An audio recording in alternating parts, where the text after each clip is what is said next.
Ellen DeGeneres ran away from the U.S. weeks before the official release of the Epstein files, and Katt Williams is now exposing exactly how she was allegedly connected to Ghislaine Maxwell.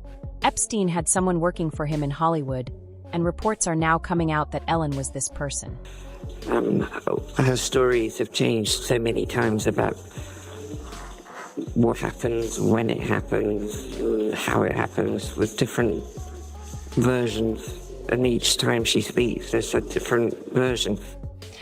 And that is from the documentary that's just aired in the United States. That's come just off the satellite. For more, we're joined by US broadcaster Cooper Lawrence to dissect it. What did you make of Ghislaine Maxwell?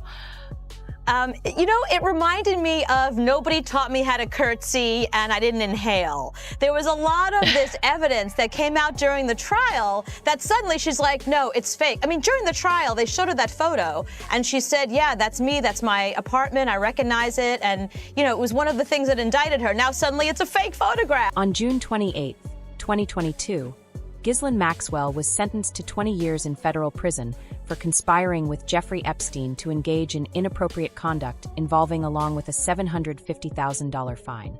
At the time of her arrest, Ghislaine was working as a recruiter for Epstein and helping him source more victims. She was convicted of 5 counts, including following her role in and transporting girls for abuse between 1994 and 2004. Interestingly, this is also when Ellen shut down her show amid allegations of an abusive workplace and completely disappeared from the public spotlight. Ellen DeGeneres and her wife, Portia de Rossi, have reportedly fled the US, bound for the UK, after Donald Trump's landslide victory. Numerous publications are reporting the couple have left the United States permanently. There are also reports the couple have put their Montecito mansion on the market. Entertainment publication The Wrap has the exclusive story and said, Ellen DeGeneres and wife Portia de Rossi have moved to rural England, put their Montecito estate on the market, and plan to never return to the United States, telling friends the election of Donald Trump was their primary motivation. Ellen DeGeneres has been a vocal Trump critic, so the move doesn't come as a surprise to most. They're losing their minds. She sounded so sincere, didn't she? Very sincere. Virtually choke on her words. But the best one for me is Ellen DeGeneres, who is, by the way, a very nasty person. I've had dealings with her in Australia. Could I tell you some stories about that cow? But anyway, good riddance to her. But she was quite friendly with that P. Diddy bloke, wasn't she? Well, this is why I say release the Diddy files. Yeah. Files. Come on, Donald Trump. We want to know whose name. So maybe she's hightailing out of there before all that is thrown at her as well. But what a bunch of hypocrites. All of this could still be seen as a coincidence. But then you have Ellen's closest employee, Stephen Twitch Boss's death occurring at the same time, and that he left 2 months after Ellen fled to the UK and completely changed her appearance. Twitch, the executive producer for her show, committed suicide. In his note, he allegedly revealed that he could no longer be part of the dirty industry and apologized for letting everyone down. Twitch didn't give any details, but he talked about being stressed and ashamed for staying silent. We're learning more tonight about the tragic side of Stephen Twitch Boss and the detailed steps he took to hide his plans. TMZ is reporting when Twitch left his home the day before he took an Uber to a motel about a mile away. At the motel, he switched his phone to airplane mode so no one could reach him. The motel manager says he checked in under his own name and never left his room. We also now know that Twitch left a suicide note. Details have not been made public, but TMZ reports the note alluded to challenges Twitch had faced in the past. Entertainer Tyler Perry knows firsthand what that is like.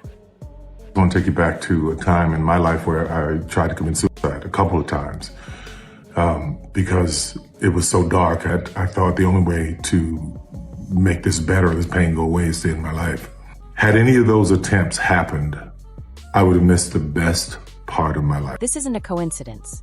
Ellen shuts down her show after Ghislaine Maxwell is sentenced and flees when she realizes that she could be dragged into the mess. Katt Williams said that nothing that happens in Hollywood is a coincidence. You don't just shut down a show that makes hundreds of millions of dollars a year for no reason. Ellen was scared. For the type of ratings we need and attention to be on this thing.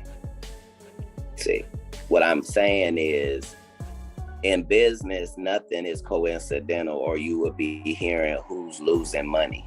In all of these situations, it's only the artist that's losing. Somebody makes big money. When these rappers get killed, not incidental. Somebody made $100 million and now don't have to talk to that artist or none of their crew, don't have to validate none of their contracts. Now only got to deal with the mama, only got to see her once a year, and it's over. And the money goes up and up and up. So they killed this $20 million guy, but they reaped $60 million in benefits. Wow. And they had some people from your city do it. Wow. I'm saying there's the good side and the bad side of these businesses, and but think about what you just think about what you just said. That's extremely thoughtful and powerful. It could only be what it was if it were those two. Those two, yes. Will Smith and Chris Rock. It could only be what it has been yes. with those two black men. If you put any other names together, the police are out on stage, they cut to commercial, you didn't see what happened. By the time they come out, people have been removed, it goes on. It's certain ways things are handled when it's not intentional. When things go smoothly, but they seem chaotic, that means there was forethought and a plan. Somebody, even if it looks like, yeah, Janet Jackson just had a wardrobe malfunction. Yeah, there's no such thing. Correct. I don't care who you blame. I believe that. Somebody benefited. Yeah. So in all of these situations, there's a business involved and there's real money involved, and somebody's benefiting from this thing that looks like, oh, that just happened. Nah, no way. No way. As more and more Epstein files are released, fans are looking back on Ellen's show and noticing horrifying similarities between what Ellen was joking about and what Epstein was doing on his island. For example, court documents show that Epstein was involved in harvesting stem cells from aborted fetuses and children. Reports point to genetics, reproduction, and long-term legacy ideas, with billionaire Peter Njorg also tied into the conversation. Now, look at what Ellen was promoting on her show. Okay, let's talk about this facial that you're obsessed with.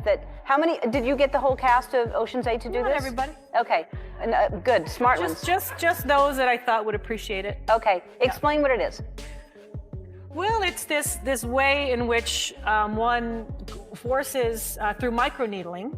It's like a little roller with these, some of you, I think many of you know it, and it pushes through the skin and ruptures the collagen and then boosts it. You look like a burn victim for a day, but then it pushes the serum. What are you pushing into the skin, Sandra?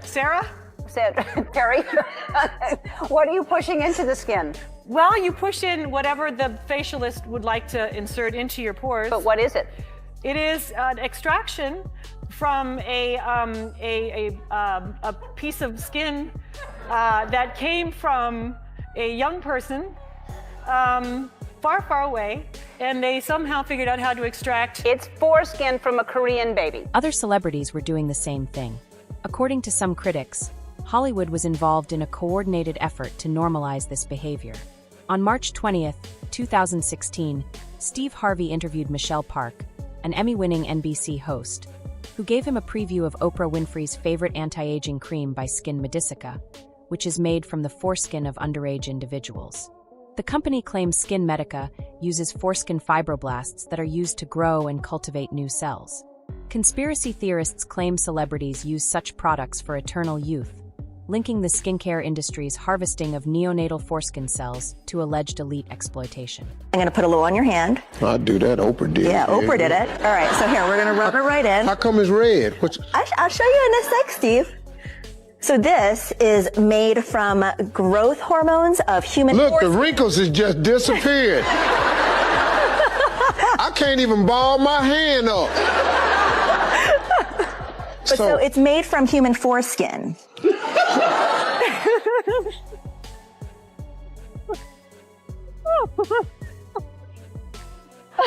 I'm sorry, Steve. You done sat up here and squirted somebody's private parts in my damn ear. What you laughing at? I'm sorry. This your last time on the show. This your last time. Not coming up in here. Chris Hansen also investigated these claims when he was looking into Epstein and arrived at the same conclusion. as everyone else. There was a lot more than just sexual crimes happening on Epstein's island. Dozens of emails released by the DOJ show that Epstein was interested in using genetic engineering to harvest cells from children and clone them. These cells would then be sent as a form of medication to his friends with the promise that they would help them stay young. Billionaire freakazoid. Yes. And part of his deal, he's in prison in jail up in Canada, waiting, charges all over the globe. But his deal was that he would allegedly impregnate young women in the Bahamas, where he had a huge home, and then have them get abortions and harvest their stem cells of the fetuses to inject in himself as the fountain of youth. And we get into this in that documentary. And was Epstein involved in that sort of activity? I don't know. That's where, and again, we just have to look at what we have and know what we don't yet. Yeah. But it's a question. Yeah, when you look at the it's context a legitimate of the jerky question. stuff. Yeah, and when you look at what other billionaire guys have done, were they in contact somehow? I mean, obviously, there are some people who are in the concentric circles of associates. Katt Williams talked about this on the Joe Rogan podcast and said that the same producers and elites who control the industry are using their roles to source young men and women for trapping to other elites. He even named Diddy and Epstein as the two heads. This is why those one world people exist, because it's a very powerful concept to have and far too lucrative and beneficial to not. Everybody is a supplier. Epstein, Weinstein, like these guys knew what these extremists liked and provided it, and provided the way for you to to have $1 billion and not create a fantasy island type environment has not existed throughout history. Right. 8. Supporters of these theories also point towards hidden symbolism in Ellen's show, which some people see as an attempt to normalize what was happening on Epstein's island. At one point, these elites even tried to get Katt Williams to join them. In a recent interview with Theo Von, Katt said that he was shocked to see just how powerful Harvey Weinstein actually was. Allegedly, Weinstein offered Katt the opportunity to be with any actress he wanted. These actresses were available to Harvey Weinstein on speed dial, and the only thing Katt had to do in return was stay silent and help them recruit more young men and women. Fans, aspiring models, and actors, and especially child actors, are all preyed upon. Virginia Duffray, one of Epstein's most vocal victims, was the first one to expose how all of this was happening. Epstein was working as a scout himself, but you don't end up hundreds of victims to the world's elite by working alone. Epstein had several people working for him as recruiters going around and trying to manipulate individuals. Ghislaine was just one of these recruiters. There are probably dozens of other recruiters who were never arrested. Up being caught was because of the sheer scale of her. Ghislaine recruited hundreds of under individuals for Epstein. She would look out for vulnerable teenagers who needed help or money and position Epstein as a savior who wanted to help them. Multiple victims have confirmed that the worst part about Ghislaine was how she would target you when you were at your lowest and use your pain to force you to do things you didn't want. She had no remorse in her voice. Ghislaine has no soul. And you know yourself what I've been through trying to take her down. And the reason why I've had to go through that is because she's a dangerous human being. She will reoffend, and reoffend. These people never stop, ever. So you were... Recently, one of Ghislaine Maxwell's old interviews went viral. In this interview, Ghislaine confirmed exactly what everyone has been saying all along. Epstein was silenced, so the elites connected to him won't get exposed. So far, more than 400 powerful individuals from all over the world have been exposed for their connection to Epstein's trafficking ring. Imagine how many more would have been exposed if Epstein hadn't been and allowed to speak out. 3 million redacted files held this information. And that's not even half of what was recovered. Fox News alert, the Department of Justice just dropped last month's jailhouse interview with Epstein Madam Ghislaine Maxwell. And it's a doozy. First, she doesn't think Epstein killed himself. So you think he did not die by suicide, given all the things we just talked about? I do not believe he died by suicide. No. And do you believe that, do you have any speculation or view of who killed him? No, I don't. And what about Epstein's infamous client list? Did he even have a list? You never observed, or you never saw any sort of list or black book or a list of individuals who, linked to certain masseuses or Absolutely anything no. like that? Absolutely no. There is no list. I'm not aware of any blackmail. I never heard that. I never saw it, and I never imagined it. The list doesn't exist? So flight manifests don't exist? The surveillance tapes don't exist? The bank records don't exist? Well, what about Trump? The media spent the last couple months trying to smear him as Epstein's predator pal. I don't recall ever seeing him in his house, for instance. I actually never saw the president in any type of massage setting. I never witnessed the president in any inappropriate setting in any way. The president was never inappropriate with anybody. In the times that I was with him, he was a gentleman in all respects. And did you ever hear Mr. Epstein or anybody say that President Trump had done anything inappropriate with masseuses or with anybody in your world? Absolutely never. In any context. A good portion of the interview focused on Bill Clinton. Author Daniel Halper told Primetime Clinton was romantically involved with Maxwell. Would Ghislaine sell out her old flame? And she was asked about Bill and said he never did anything inappropriate and that Bill never went to Epstein's island. There's also the fact that whistleblowers like Katt Williams are being silenced. Katt said that the elites are starting to catch up to him, and it's only a matter of time before they get him too. I infiltrate the Illuminati, find out what the fuck they got going on, get the information, run back to y'all, tell y'all everything I know. That's my motherfucking job. But I don't know how many more times I'm gonna be able to sneak in there. Thanks to Shannon Sharp and 90 million views, I can't sneak very often. So while I was in there this last time, knowing that my last report might be my last report, I went in there and I got information for everybody. Look at my white friends. Us too?